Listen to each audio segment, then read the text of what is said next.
It is time. Shark's in order. Our shark. There's a Sharknado coming.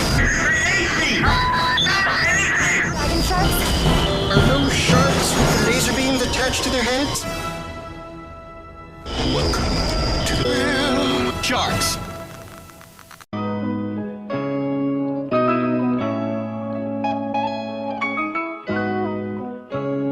Welcome to episode 20, All My Real Sharks. It's your host, Rob, with Steve. Yo. And we're rocking you the signal from 20,000 Leagues Under the Sea. As always, we'd like to thank you, all our listeners, from joining us all around the world on the Real Sharks podcast. And we got a great show for you guys here today. We're going to be discussing remakes and franchises in Hollywood, MCU versus the Joker movie. We're going to be revisiting Batman vs. Superman on the Real Sharks podcast.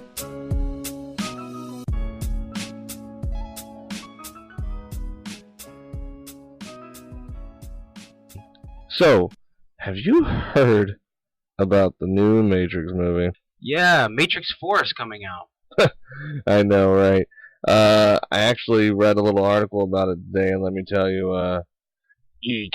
So, first of all, Keanu Reeves, or as I like to call him, Keanu Reeves, is reprising his role as Neo.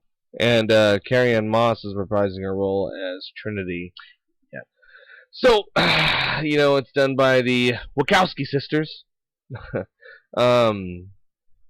Yeah, I don't know, man, how I feel about this. We've spoken about it on the past, specifically the Keanu Reeves episode, so I suggest you all go and listen to that one. I love The Matrix. I love all three of them, actually. They go in order for me, 1, 2, and 3, but the first one is amazing, changed films, made other movies made the movie industry look towards the East, made action scenes really, really detailed and more appropriate, but not more appropriate, but a must in a lot of films. And bullet time brought us a lot of bullet time in modern films. Like I said before, on a lot of other films, I feel like this is just a cash-in for a quick buck. Building off the premise and the nostalgia of The Matrix. It ended with 3, and I thought that was good enough, you know what I mean? Yeah, do you think that the trilogy was enough for something as big as The Matrix? Because you came up with a very interesting theory about how the movies are not as bad as people think they are, and people overhype it because of the lore out of the main trilogy movies, such as the video games that was made, some of comics that was kind of boosting the lore. I don't know if you still feel that way, or do you really just honestly believe that this is just a cash-in just for right now? No, I think they're trying to build something off The Matrix, I guess. Maybe trying to finish up, maybe they're trying to answer some unanswered questions that people don't get, like, is Neo the one, or did he die, or, hey, why did he do that in real life?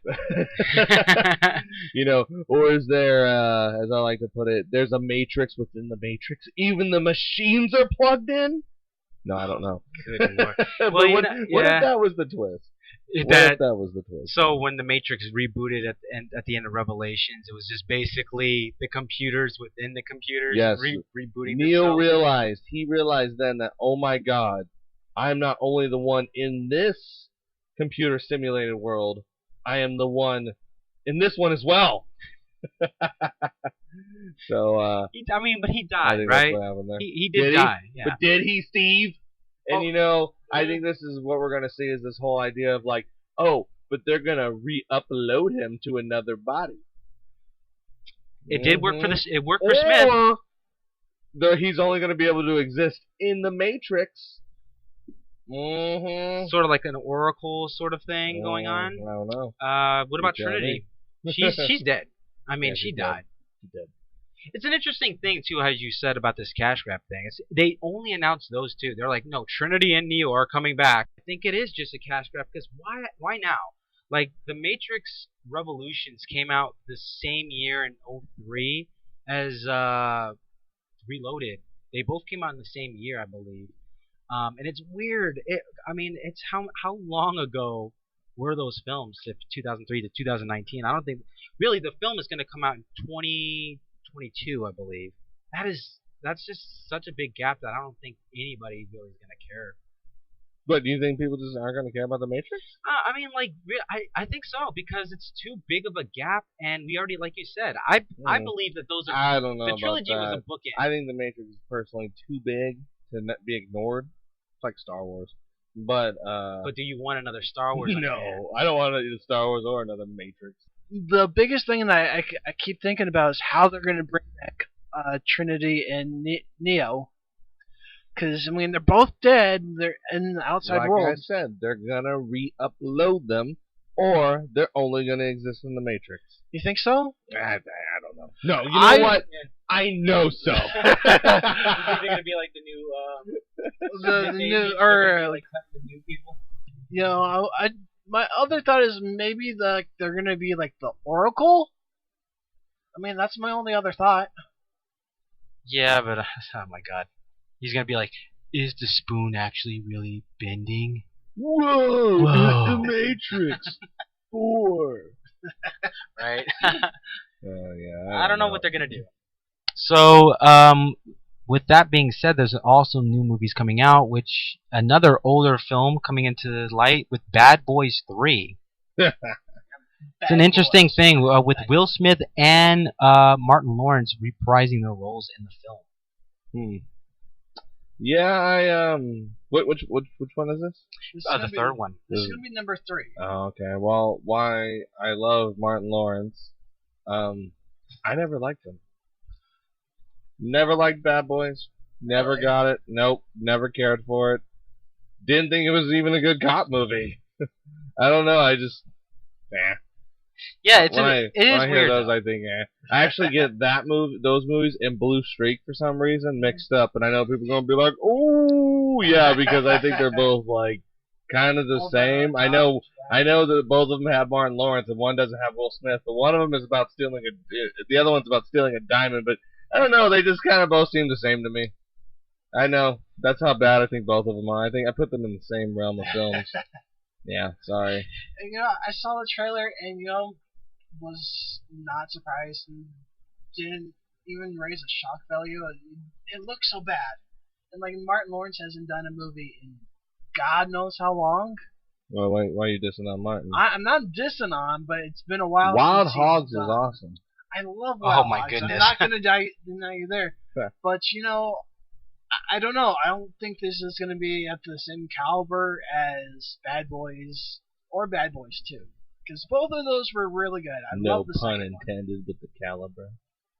I love the second one out of them. And how the second one ended was perfect. Was it? Was it perfect? Was it Oscar-worthy, Squid? Not Oscar-worthy. I thank God. Like perfect. a buddy 10 cop, out of 10? Not even a 10 out of 10. Like a 8 out of 10. Really? Because I think Hot Fuzz is better. I mean, interesting, really. Hot Fuzz did everything better. It's in the top 10. Hot Fuzz. Except Point Break. Nothing will ever be better than Point Break. Because it's a perfect film. And I hate to even bring it up, but the remake was just That's why it's a perfect terrible. film. No one can remake that movie. It's like No, total they can't. recall. No, I mean that is a 10 out of 10. Buddy. It's interesting that you guys had that take in movies, and we spoke about Recall? like all these new movies sucking coming out, and I wouldn't say that because DC has been on a roller coaster ride. I don't know if you guys seen the movies as of late, our audience about DC animated movies. They've been coming out with some pretty good ones. Yeah. Did you hear that Robert Pattinson already tried on his batsuit? Yeah. Did he? Oh Lord. Yeah. Yeah. Oh wow. Wow. I heard. Rumor has it, everybody. That's right. Rumor has it from the Real Sharks that he got the same reaction as when Hayden Christensen donned the Darth Vader outfit. Same reaction from the cast and crew. Just a big sigh, staring. Just I believe it was silent on set. You saw Sheriff. like this is the end of the Batman. This is how the Batman died. As I have been saying, it's either poetic justice or tragic irony. I don't know which one you want to choose. That he gets to oversee the death of vampire films in a vampire movie, and then almost like through a parallel dimension, jump and still do something with bats. And play, instead of being a bat, he plays a man who dresses up like a bat. And then destroys Batman as a film franchise forever. Oh my God. Well, maybe it could be this like And he Bruce Wayne buries versus it Bat. in a coffin. Ironically. You know, this is an interesting take because a lot of people hate it, obviously, but really, is there any way to redeem this guy? Is he gonna be a good Bruce Wayne? Is he gonna be a good Batman? You know what I mean? Like, people say they like Michael Keaton, they don't like him, right? He was a might good be Batman. the best You know what I mean? Batman Val ever. Kilmer. Look, George Clooney. George Clooney. Go on. No, I think George Clooney's the worst. I keep hearing this whole thing that, I really liked Ben Affleck as Batman. Who is... There's a growing audience for this. Who are you people? Right? Who are you people? Now, How's that possible? Val Kilmer, I understand. I get Val Kilmer. Because, okay, I get it. But Ben Affleck, ladies and gentlemen, he couldn't even use his real voice. He had to use a voice automator to sound evil. And still, the effect was so bad. I mean, if anyone that had a trained ear could be like, hey, you're clearly Bruce Wayne. You think they're speaking to this microphone directly in my face like, you're gonna, change anything? Yeah, using that voice changer that they had to scream. Right, that didn't make sense. I never got that. If you Yeah. were screaming directly in someone's face, they wouldn't hear it over your little, speakers in your suit. Yeah, and he's They would just screaming hear it. your natural voice. Yeah. Right? That's very true. That's very true. Now, a lot of people, if you're going to give him crap about that and say, well, what about, Christian Bale with his Batman voice when he had the voice changer? Now, once again, he's not at the person where you're hearing the voice crackling and just be like, I know you. You're, what's his face? You know what I mean? There was a different type of tone in that. A lot of people give and take that about Christian Bale. I like him, but I can't go with the whole, Dark Knight voice. I didn't like it. I still think it's all about the Adam West. Right? Oh my goodness. Oh, And that's another. Not That's just a good one. that, Though. but the Adam West version of Mr. Freeze. Oh my goodness. Hey, we are in an episode of Batman. Did you see when Batman got attacked by the shark? That was us. Real sharks, baby. You didn't see that logo down there that said "Real Sharks"? I saw it, Steve. I saw it. Yeah, it's a weird time though. Like you said, for the Robert Pattinson thing. Do you think this is gonna be it for Batman? Do you think people are gonna be? You know what? No, Yeah, it might not be that No. bad. I don't know. I don't know. Well, did you guys see Batman Hush? I did. Yeah. It was not good. They did a okay. major. It was They did a alright. They did the major twist that people were like, well, spoilers. It was not Thomas the surgeon, but it was actually the Riddler Yeah. with a question mark on his head. This is weird. Yeah, scarred onto his head. Yeah. Yeah, I saw it. I noticed the differences from the comic to the movie. I mean, with the ransom it being Bane instead of Killer Croc, I kind of like that. But when they started changing more and more, I'm thinking, okay, what's gonna happen? You know what my favorite Batman animated episode is back in the 90s? Which one? It's called The Man Who Killed Batman. I don't know if you've ever seen that. Yes. But you know why I love that one? Because the main villain, his name is Sid the Squid. I knew. All I could do is as soon as he's gonna bring it up. He's gonna say Sid the Squid. That's a It good should be episode. called Bill the Squid or Will the Squid. And we'll be right back on My Real Sharks.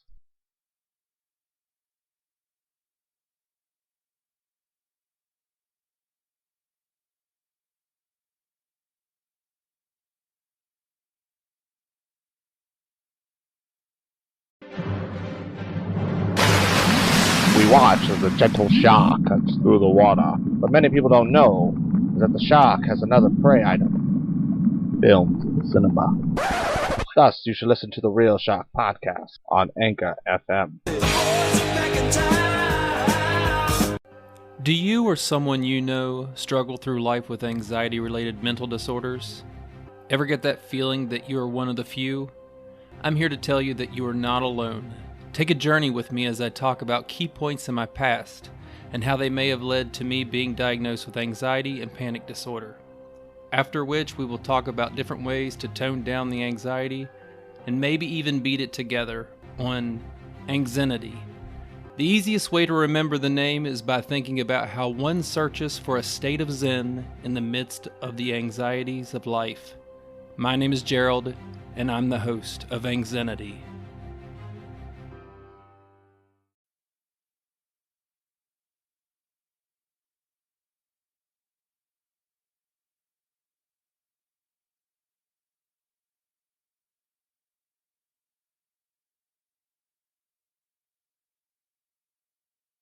And welcome back to episode 20 on My Real Sharks. I believe Steve has a story for us.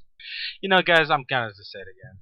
There's nothing good coming out. I will say one that is kind of maybe iffy for people. It Chapter 2. Oh, God. Last one. I'm hyped at this point. Oh, God, you know, okay, all my listeners, please don't unsubscribe to us for my opinion here. I really don't like the original or the new one. Oh, wow, really? I never liked it. I didn't see it till high school, first of all, and I just never liked it. And also, I'm not scared of clowns. I just never really cared for it. Not to mention, it's another one of his stories that's like aliens is the end. Yeah. Oh, I'm sorry, whatever you want to think. It's a creature, whatever. It's an alien, whatever. Yeah. And, you know, do I have to go over it again? I guess I will. The Mist, aliens.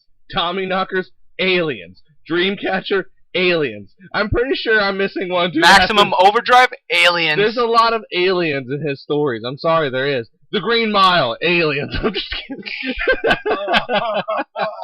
No, not the Green Mile. But you know what I mean.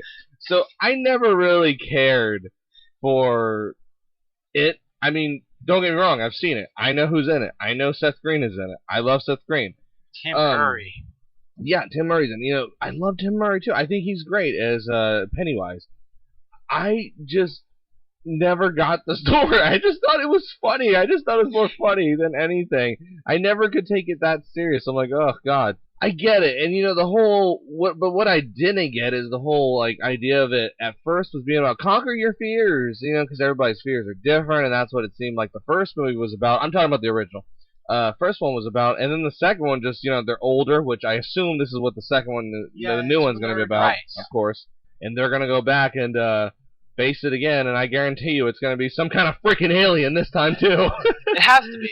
It's going to be some kind of creature, or it's going to be. I would be interested, and I would actually like it more if it was a different kind of ending, you know, than an alien. But yeah, you know, you brought up that's a very interesting point you're bringing up about the whole alien thing, and then how original is this? Obviously, this is a remake of a book adaptation that was done in the 90s. You know, you're right. It's right. You're right on that. How funny was Pennywise? Like, Tim Curry as Pennywise made the whole clown thing what it is. He was the movie. If it wasn't for him, would you really care about it all that much? It's just it wasn't even a movie. It was like a long mini-series. It was crazy. I believe it was a TV. Yeah, it was like movie. A TV, and they were like 3 hours apart or something. Maybe TV movie, yeah. Yeah, but you bring up a good point though. Like, how serious was Pennywise? Like, there were some crazy points where like, whoa, that's crazy. I get it. I mean, I know a lot of people are just scared of it because they're scared of clowns. But even if you're not scared of clowns, whatever. I just didn't really care for it. I just didn't think it was that good. Did you find it more funny than scary? Yeah, I did find it more funny than scary. I just, you know, I always put myself in horror films. It's just the thing I do as a watcher. So I'm like a guy that's always like, oh my God, do this, do that. And I'll tell you a movie after this that actually did do everything. I'll explain that in a second. But I usually put myself in those films, and you know, like just the part where he's sitting there talking to him, and he's just like, "Hey, Georgie, and he's all like in the gutter, and it's like, first of all, George just starts talking to him, and I'm like, why would you talk to someone in the gutter? Like, I don't know who this kid was. I mean, I just think it was hilarious because, like, even as a child, I would have freaked out. I would have been like, whoa, what are you doing in the gutter, man? You'd either laugh out loud as a child or just scream and run. You're not gonna be like, hey, what's up? You know, I just thought, no matter what part it was, it just made me laugh. The whole, like, would you like a balloon? And the whole, oh, do they float? Oh, yes, Georgie, they float. And Dad, when you're down here, you float too. Yeah, you know, I thought that was funny. I didn't find it scary. Yeah, and then you said you saw it in high school. Yeah. So I think a lot of the lore too was a lot of people, like, when I saw it, I was like 7. But the remake, though, you know, I still don't like it. Yeah, like, you know, what's good about the remake, Sorry. though? I wouldn't call it bad, but It's not bad. like It is actually a decent remake. You know why? Because they were able to make the part 2. No, with all funniness aside, my listeners, it is a good remake. You know, from what I've seen of it, it does capture the Stephen King feel to it in a new modern way. It gets away from that whole made-for-TV movie cinematography, special effects, really brings it into a darker, scary, transparent story. And even though and by transparent, I mean even though you know the whole story already, it still scares you at certain parts. Like I said, I'm not a big it guy. But a movie that I say is a perfect horror film, and some of you might be going, what? On this one, and I'm being dead serious. It's a movie, because when I watched this film, everything I thought of in this movie, the guy actually did it in the film. And we're not going to get too much into it. I just want to hear you guys' reaction. 1408 with John Cusack and Samuel L. Jackson. underrated. That guy does everything in that movie to escape out of the room. He even starts going through the wall. Yeah. Oh, he does. Yeah. Yeah. And it's water. Yeah, that's funny. And then he tries to go outside the window, and it's like endless. It's endless. He goes through like this vent that's all. I was gonna say he goes to the air duct. Yeah. He can't get to the air duct. So he has to like go back. Can't get out the front door. Yeah, it was a room about. It was like a room that was like trying to make you kill yourself, right? Yeah. Okay. So what about that scares you so much? What? It didn't scare me. I just thought it was a great film where the guy does everything that, you know, I would say the viewer suggests he does. And he actually does it. Yeah. That's And a at the very end, smart all he film. does is he lights himself on fire. Well, he lights the room on fire. Yeah. Yeah, and that's an interesting thing. A concept like that. Yeah, you think? That's like Clerks, you know?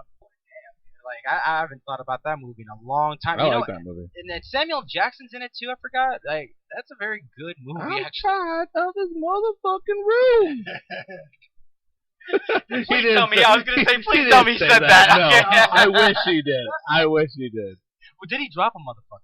No. No. Oh, He Jesus, played, like, really? No, he really didn't. classy guy. Then that really makes it a hidden gem. You're like, hey, that's the one. Yeah, he was the manager. He was the manager of a hotel, okay? He had to be at least somewhat classy. He could have dropped one underneath his breath. Actually, I really do enjoy him in the room. He gives him that whole ultimatum, like, don't stay in that room. He's like, stay in this other room. It looks just like that one. He's like, you can take all the pictures. I won't say a thing. Just don't stay in that room. You know, that's a really good you know, the Room 2 was like bringing out his fears and all of his like misjudgments. I love when he talks him. about all the paintings and stuff in it. They all relate to each other, like the Hunt, and he's like, this is truly 7 circles of hell. And the crazy thing is, the room tricks him about him getting out. Oh my God! Thank guys you, remember Steve. that? I was waiting to bring that The up. room actually The like most tricks his ultimate girlfriend. ending. Yeah. So the room like tricks his girlfriend, calls her up, and says like, "Hey, I need you to come get me out of the room." And he's like looking at it on his computer, and the like John Cusack, and the computer like winks at him. I love it because it's all like, because then when he gets out again, he's just like, she's like, wow, you wrote that book fast, and he's like, yeah, I already wrote it. I wrote it before. Yeah. So he goes to like this, he goes to publish the book, and this is supposed to be like months after. Yep. And then like he turns around and room. he sees the bellhop. He's like, what the fuck? And then they break down. That is a crazy scene where you're like, damn. For a movie that underrated film. Yeah, pretty good film. Yeah. Alright, we'll be right back, my listeners. And you're listening to episode 20. I'm here with Billy. Hey guys. And Lucas Maximus. What's up, everybody? So, I have a question for everybody on the panel tonight. I want to ask, is Hollywood killing itself with all the remakes and franchises? And the reason I say that is recently I heard they wanted to remake The Princess Bride. What's wrong with The Princess Bride? Yeah, I saw that on Twitter. That was, so I think we should clarify what exactly was going on. That some producer was hinting that some people want to do it. Yeah. We don't have any paperwork. We don't have any announcements. We don't got any people signed on to it. Just some dude thought he could probably gain interest by, letting people know that I think we're going to try to remake The Princess Bride. And I don't think it got the reaction he wanted. But that just kind of goes to show you, I think people are tired of doing remakes. Or just an obvious remake. You don't need to remake The Princess Bride. No. And it's I want to see a good remake. For example, I want to see them remake Excalibur, but every single time it always gets put on hold. I want to see them do that, not make a, rehashed King Arthur. But we can't always get our ways. And it just kind of goes to show, they're thinking about making The Matrix a franchise. They want to remake, what was the other one you were telling me about, Billy, the other day? Just this past week, they were hinting at they want to remake Face Off.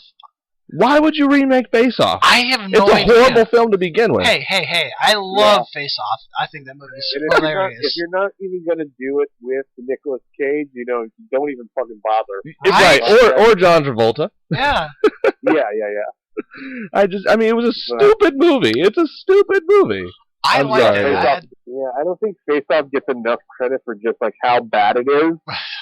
I think most people don't they seemingly forget that it was a really bad movie that just made a lot of money. I think back then everyone wanted anything with action in it, or Nick Cage and John Travolta. Yeah. If John Travolta's not dancing in it, I don't give a damn, really. They're on top of their game in that time. They're always the ones that were getting the top scripts. But that doesn't mean you have to make a crappy movie. I don't know, though. What do you guys think about that whole situation? I think we say all this stuff. We talk about how, the remakes are killing the industry. But we have to, accept the fact that ultimately, we live in the film industry is like any industry. It fuels itself off the free market. So there's one reason these movies are coming out, and there's one reason only, is that they continue to make money. But is it really the free market anymore? Look how many studios have gotten eaten up all the way, and look how many are left. Disney and Disney. Yeah, I don't. But this is kind of like the same point about the live action Disney remakes. Is that as much as we get mad, as much as we point out just how genuinely bad ideas all of these are, they're still fucking steamrolling their way through theaters, just making outrageous amounts of money. Now, do I think Princess Bride, if they did actually go all the way with a remake, it'll do well? I don't know. It probably would. I feel they would probably just get a whole bunch of rubberneck viewers, just a whole bunch of people who are just like, well, I got to see this just to see how bad it is, and then we're still giving them their money. Andre the Giant, man. You can't outdo Andre the Giant.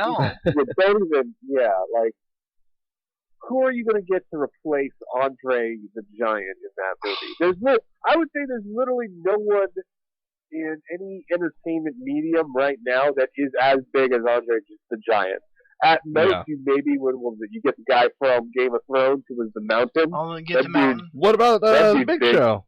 The Big Show. The Big Show from WWE, and the only other guy. The new Giant or the new Andre. Yeah, and then another guy from WWE, Braun Strowman's basically that same size. There's a couple of options. Regardless, though, you're talking about a beloved person, and characters such as Andre the Giant and Princess Bride. Yeah, I don't think you could just... Yeah, that movie was done by Rob Reiner at that, and it came out in 1987. It was a good movie. It wasn't well received. It actually didn't really do too well when it first came out initially. It actually has taken time to kind of grow this huge following, which it has. And, I think The Princess Bride's okay. I think it's a good movie. It's a good cult film. But, I definitely don't think it should be redone. No, definitely agree. I mean, it just makes me think of this whole list of movies that have been remade or rebooted. This whole line of movies that nobody's wanted rebooted or remade, like top of my head, Saw franchise or Saw movie that's being made by Chris Rock, Yeah, which that's nobody even wanted. Yeah, no one cares about that. Oh, what else? RoboCop. I mean, there's another one. It's just becoming a whole entire list of movies that studios saying, "Hey, I mean, this did so well back then, but let's try and revamp it." Let's just build off the nostalgia of it, like the Matrix, because they want to make the Matrix a franchise, and it's like, oh, well, we're also going to bring back Keanu Reeves. Why? Because hey, he's awesome, he's popular as John Wick now. There's no really other reason, because in the story he's dead. But hey, we need the nostalgia of the fact that he is John Wick to bring Neo. And, we're just going to put them in a script again. We're going to reboot them. Like, how is that going to make any sense? But they just need to build off the nostalgia of Keanu Reeves and the fact that it's just the Matrix. So actually, I know what's going to happen next, and I'm calling it right now. And I know Luke's going to enjoy this idea. Luke, don't you steal this from me and go running to the studios with it now, okay? Okay, what is it? I say we make the live-action version of Toy Story. The live-action version of Toy Story. Toy Story? Yes. Oh, we get Tom Hanks, we get Tim Allen, we slap Tim Allen in a spacesuit, we put a cowboy outfit on Tom Hanks, and boom, there we go. And we do like bad special effects, like from Honey, I Shrunk the Kids. Oh my gosh. Kind of stuff for Andy. Yeah. Yeah. Oh my gosh. I'm liking this. I think we can. This could work. Live action Toy Story. I think it's perfect. I think it's brilliant. So let's go ahead and move on. So, have you guys heard about all the Joker movie flack? Or more importantly, all the MCU fans freaking out over the Joker movie? I mean, it's a list of things. I'm kind of going to go down the list of how... The Joker movie, first of all, hasn't even come out yet. Yep. Now, you have critics on one that... The first critics, the initial reviews were amazing. They loved it. That was awesome. And now you have a lot of these critics coming out, and this is just one set of them, which are the critics that are political. You got one side of people that are saying this movie is dangerous, it shouldn't come out, it's in poor taste, it's violent, it's shocking, it's not a good story, it's evil. Like I've heard this like left and right about the Joker movie so far, which makes me like it even more, to be honest with you. But a lot of people are just saying it's in very poor taste, and I heard a lot of people talk about how it's very relatable to Taxi Driver in that sense, and I'm like, that's funny because Taxi Driver caused the shooting of Ronald Reagan, the guy who shot Ronald Reagan for Jodie Foster, did it because he was inspired by Taxi Driver. Yeah. So it's kind of I think it's just kind of stupid to say that. It's just a guy being crazy watching a film off that. But that's kind of what people are saying already about this is that it's dangerous. Now that's the critics that are being political. And now you got these also the MCU fans now that are jumping out, grabbing the script and reading it, and they're just going, "Oh, this movie's already garbage," and they're already going on Rotten Tomatoes and reviewing the film, and no one has even seen it yet. They're just going based off the script, and they're acting like fanatics. I mean, literal fanatics. And then, I heard someone say it the best on Twitter. They're like, all these MCU fans need to quit acting like fanatics because you guys need to quit being so freaking mainstream. It's like it's just a movie. Yeah, for God's sake, it's a freaking movie. Because it's not going to outbeat Endgame. No. It's not going to top Endgame. I mean, it's not. But you know what I really hope it does? I really hope it turns heads. The thing is, it's R-rated. So already it's not going to make all of its money back because, some people are just not... They're not going to bring their kids to it. Obviously, teenagers and shit, they're going to sneak into the movie, but it's R-rated. It's not going to make Endgame money. It's literally... It would almost be impossible to make that kind of money on an R-rated film. Again, they're not... And there's no Happy Meal for Joker. There's no toys. There's not going to be a Joker ride. I heard there's not even going to be a franchise out of this. It's going to be a one and done. Yeah, exactly. I mean, Yes, it should be. Obviously, we're going to probably get some Joker costumes at Halloween, but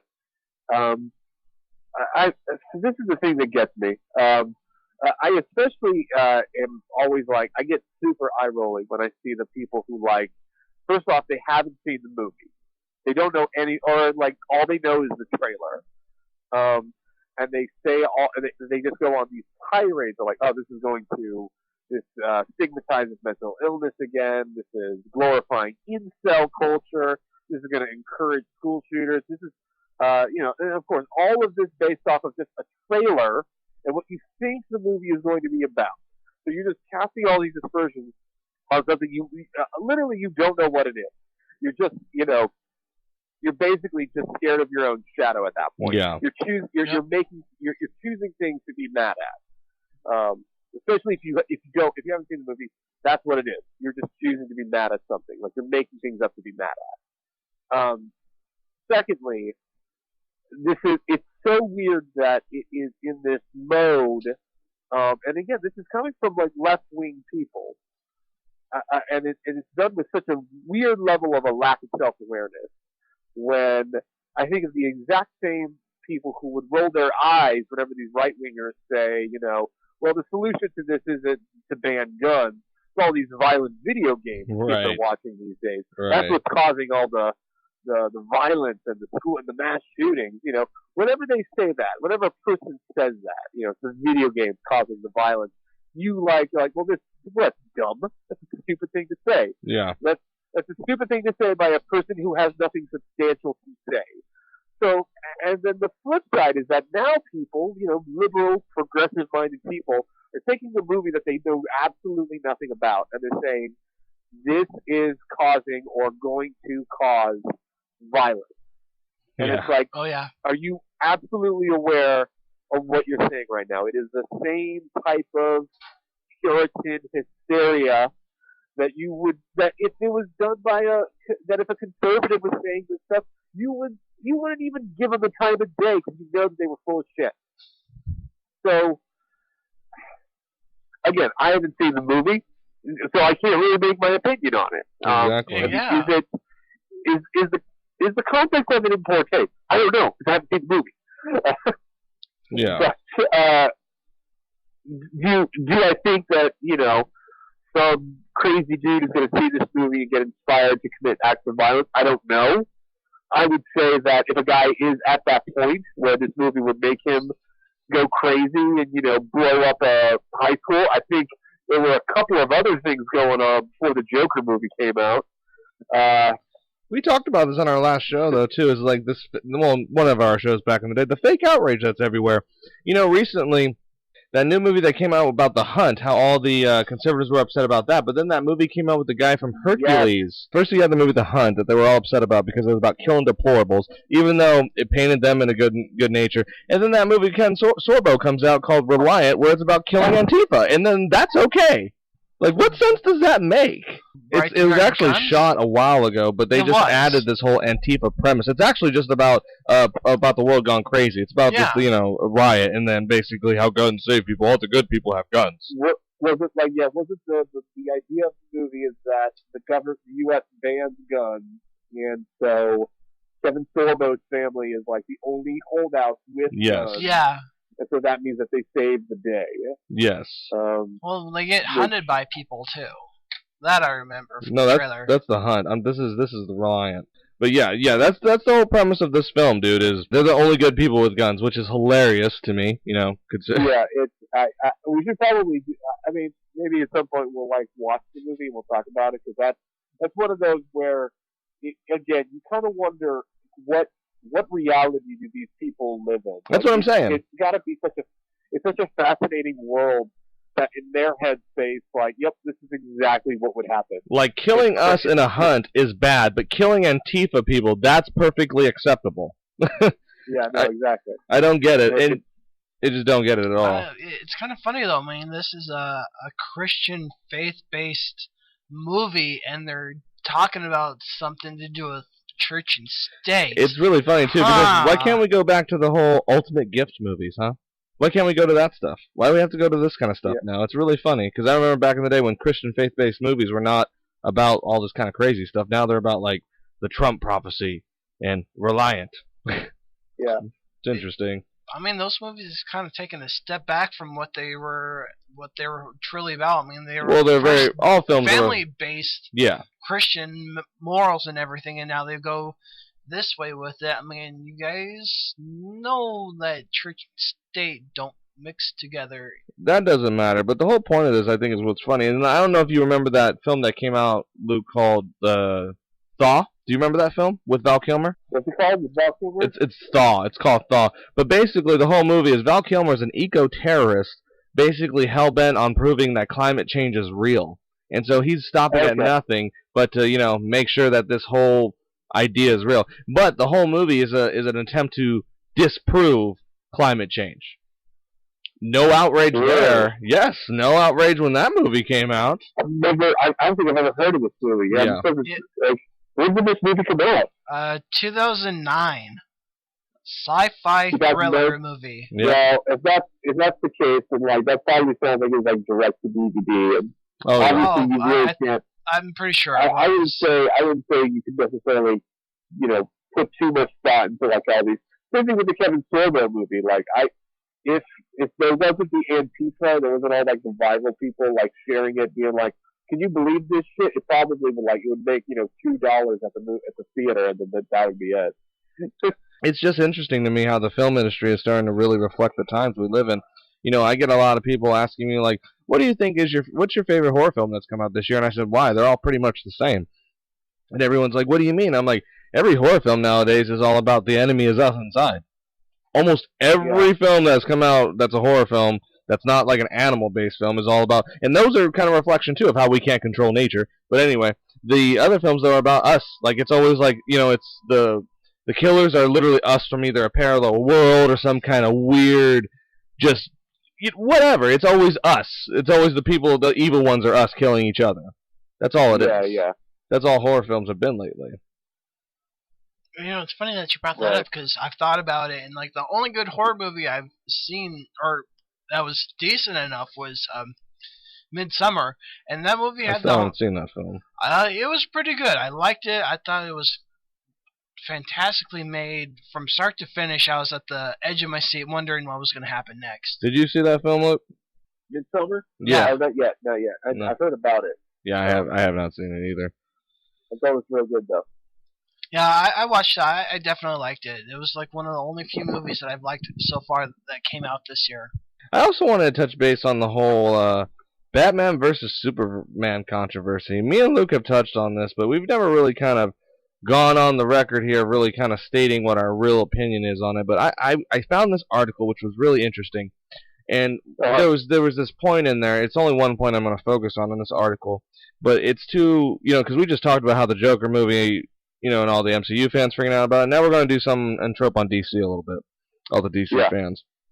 So the Batman vs. Superman movie, one of the interesting things I read out of this article is some people actually believe in the DC universe that Marvel and Disney paid journalists to write bad reviews about Batman vs. Superman. Really? Okay. Yeah, that's a huge conspiracy going around. But I just kind of want to crush that now. No, everybody, we're Team DC all the way on this podcast, and we'll just tell you right now, it was just a terrible film. It was. They were just really bad. They had flashback sequences, time jumps, weird, future scenes. I mean, it was just an all over the place film. And me and Luke have stated before, if it just stuck to the Batman versus Superman aspect, it would have been really good. However, when they try to add the Justice League element to it, it was just terrible. And all their origin stories were off. It was just dumb. It was trying to explain where all these people come from, and it's like, if you're barely coming into a movie called Batman vs. Superman, and you don't know the Justice League, you might be in the wrong theater. Yeah. I would even contend that, the Batman, all of Batman stuff is really, really cool and interesting, but all the Superman stuff is bad. And just sort of completely tonally off. Go ahead. Maybe I've talked about it on this podcast before, but my experience going to my first time seeing it, it was a late night showing. I think it was a midnight showing. It was the first midnight showing I had been to in a while because I was when did it come out? Was it 2-3 years ago? Yeah, it's been a while. Yeah. I mean, so I'm still I'm in my late 20s, and by this point, I really don't do midnight movies. I have to work in the morning. I've got shit to do in my life. I get you. 2016. But a couple of people invited me to go to see this, so I'm like, okay, fine. It's just this thing is 3 hours long, right? And by the end of it, with the frickin' Doomsday fight. I'm so tired. I'm starting to get sleep deprived. It's starting to veer into like 3 in the morning at this point. I was just had such a headache, both like by the offensive visuals, just like shooting at my face without context or reason or coherency, and then just also the plotting, just incoherent, useless, dumb plot. Like everything is just being bombarding me, and I'm like, what the fuck am I watching? Yeah. Even the parts that I like, and it's like I'm so incoherent going out of that, walking out of the theater.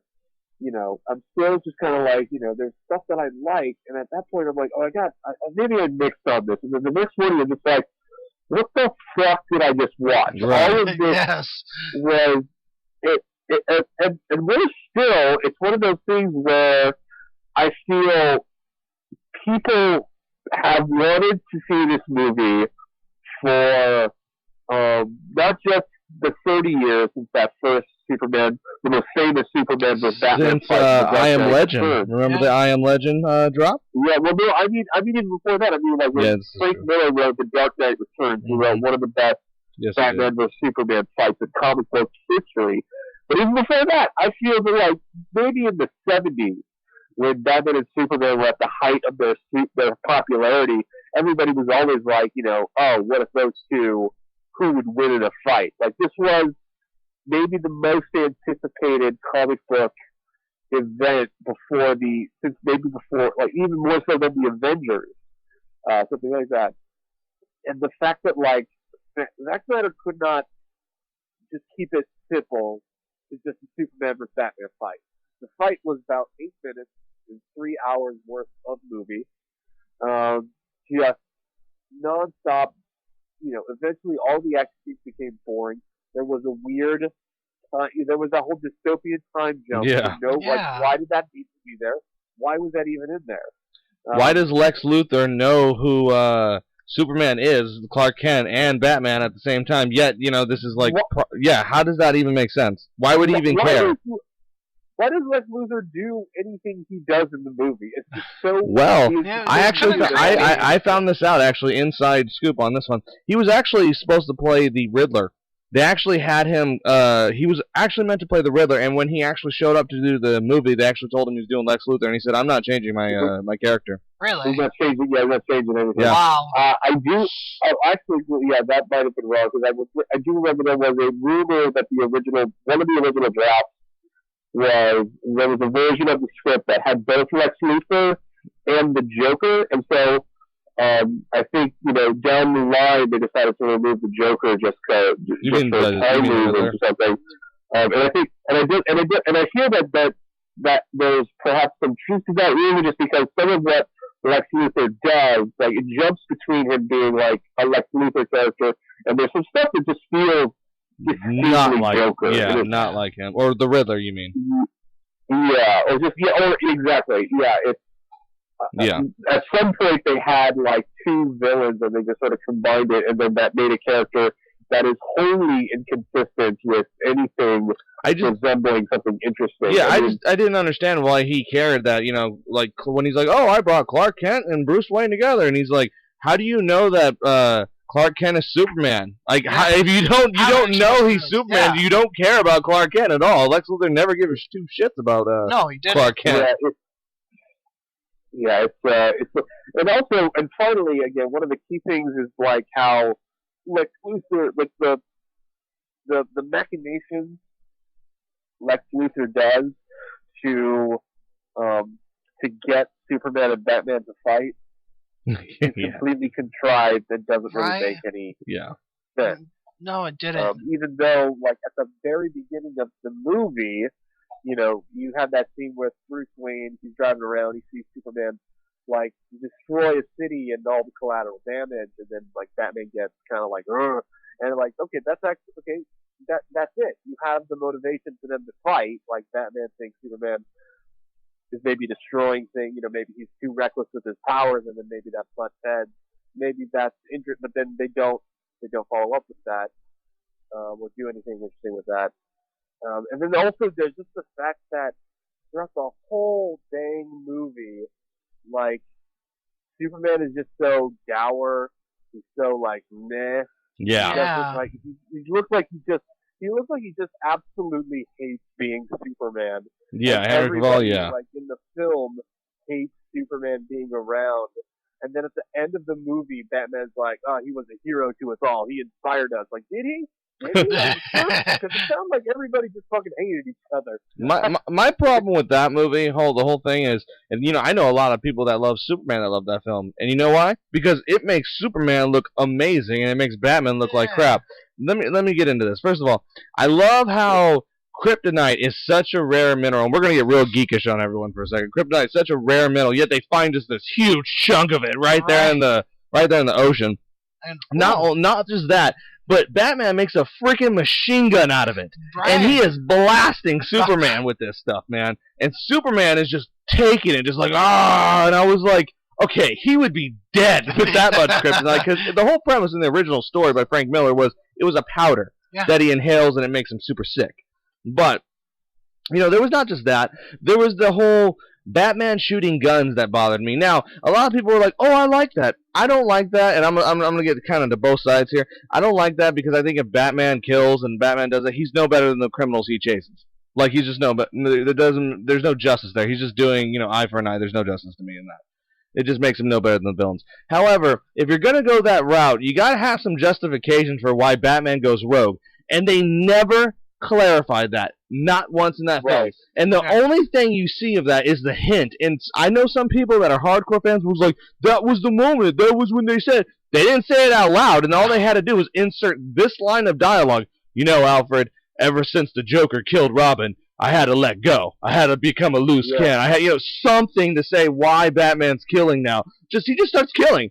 And I don't care who anyone is. At least kind of like, or at least acknowledge that it's a change in the character. Yes. Like, yes. That's such an important part of Batman's whole thing is, again, he doesn't kill. So I actually would have been on board with the idea that, like, at this point, Batman is so jaded and so... I would have been fine with that. Just mention it. Yes. So broken that, he's now killing people because, like, who gives a shit at this point? Yeah, just mention it. But, like, it didn't feel that, like, that was going on. It just seemed that, like, Zack Snyder just thought, oh, yeah, let's, he just kills people just because, whatever.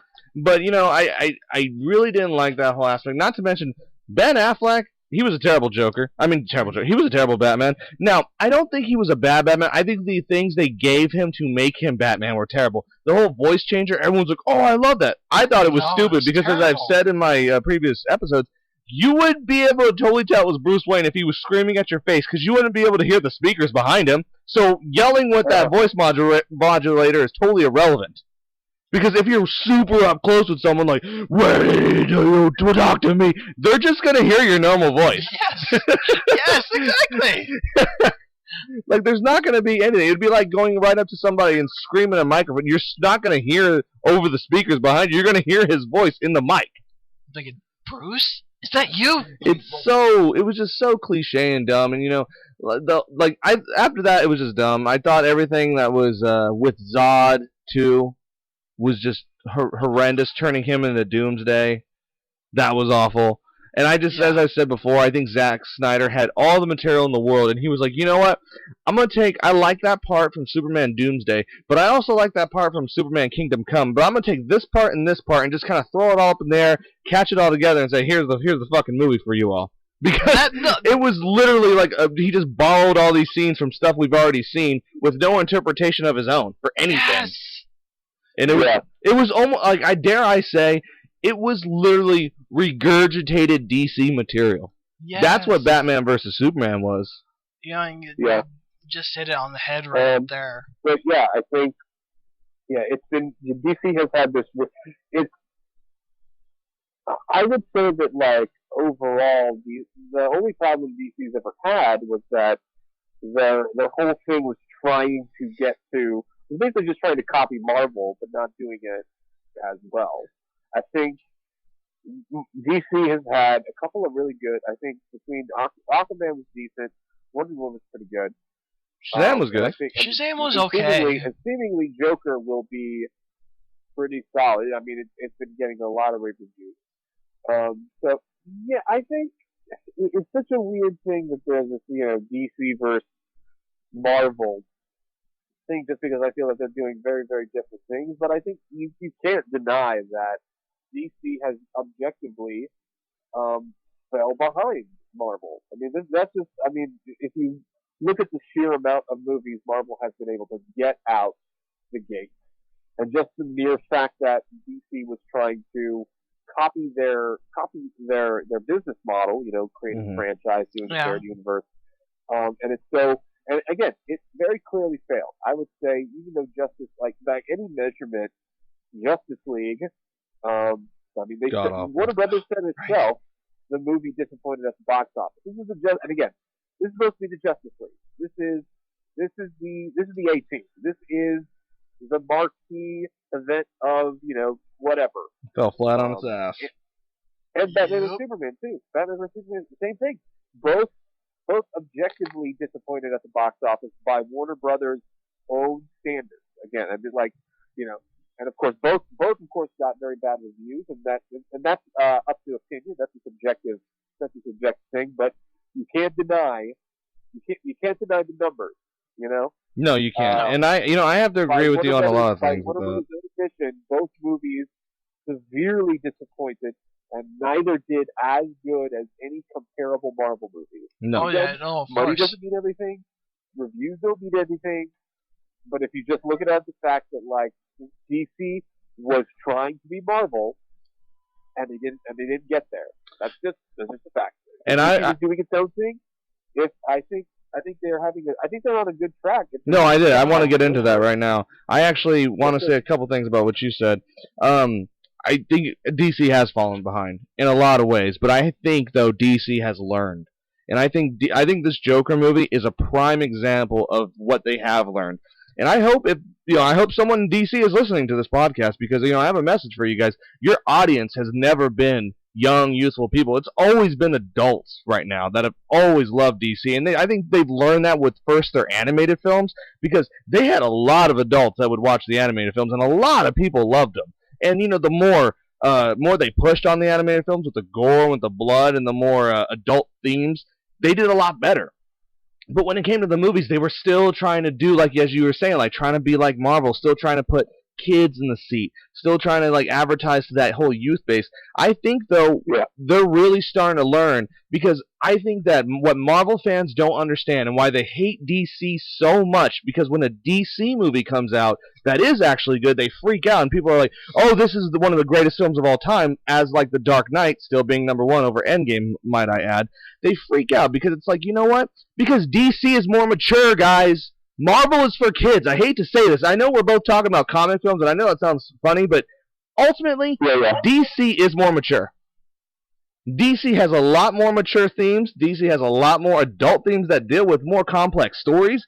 Anything Marvel has done, DC has either done it better or Marvel copied it. I'm sorry to say. You think Deadpool's awesome? Well, I'm sorry. Deadpool is just a ripoff of Deathstroke, and they just basically added a lot to Deathstroke to make him better. And you know what? I like Deadpool, but it is just Deathstroke.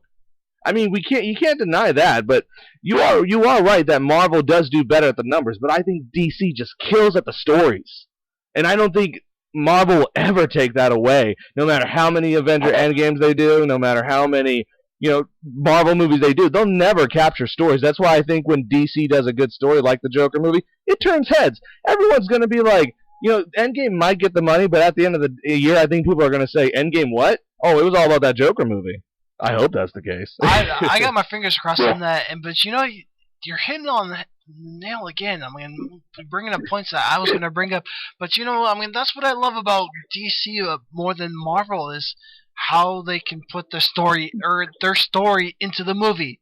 I mean, how Luke just said, Aquaman, that was basically spot on with the story from the comics. Shazam, in a way, yeah.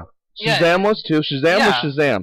But here's what they also learned from those movies that I noticed. There was none of this, we have to do an origin story. No. There was none of that. There was just, let's just step in and show you that this is Shazam, This is Aquaman. My favorite part of Aquaman is when the guy's like, well, we don't know if there's really an Atlantis or an Aquaman, playing off that classic of, well, is he or isn't he real? And that guy's like, no, we clearly know Atlantis is real. We have a guy called Aquaman. We've seen him.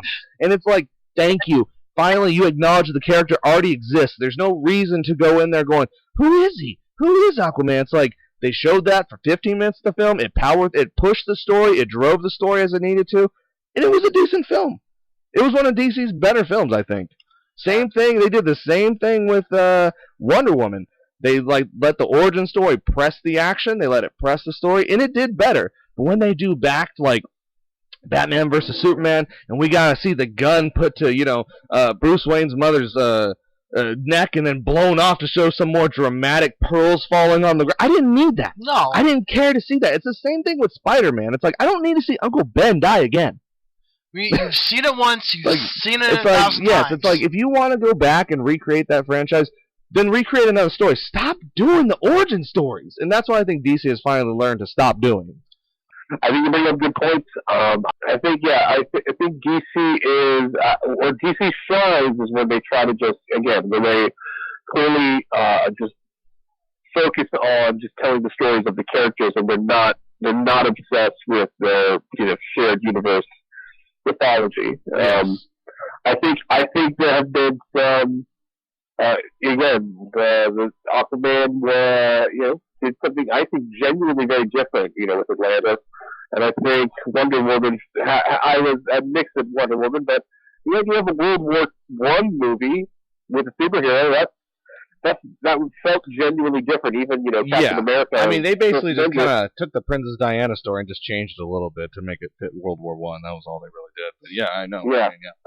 I think there was some, I think there was stuff that, there's stuff that DC does that Marvel was not doing. So we'll see where Joker lies. Again, I think the key thing with Joker to me is that this is, they're taking the comic book character and they're taking a comic book world, but it looks very clear that they're not focusing on like the larger superhero world this character lives in. It's completely anti-hero movie.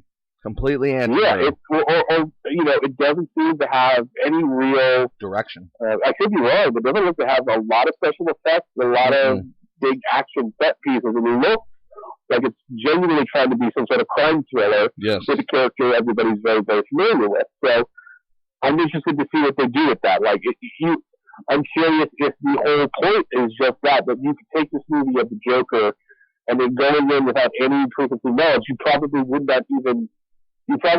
even think like that this is part of a larger superhero world with magic and robots and whatnot. Yeah. You just see it as the story of this, crazy guy who becomes a crime clown.